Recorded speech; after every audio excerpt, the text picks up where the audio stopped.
Hey you all, just wanted to show you the addition to my tackle.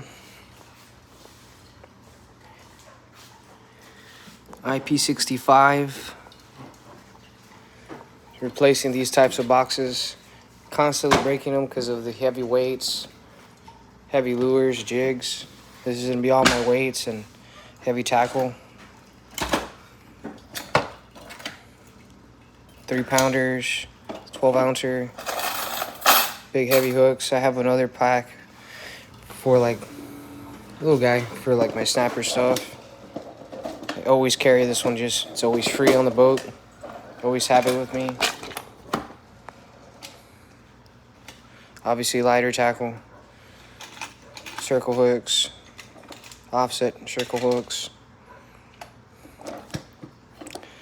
But just a different solution for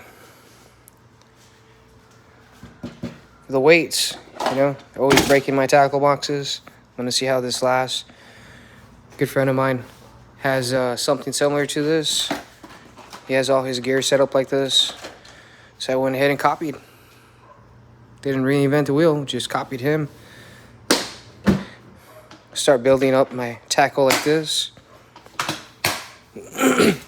Placing these old things. Not very good. Also have this dowel bag I like to carry my stuff in. So I need to slowly start changing them out.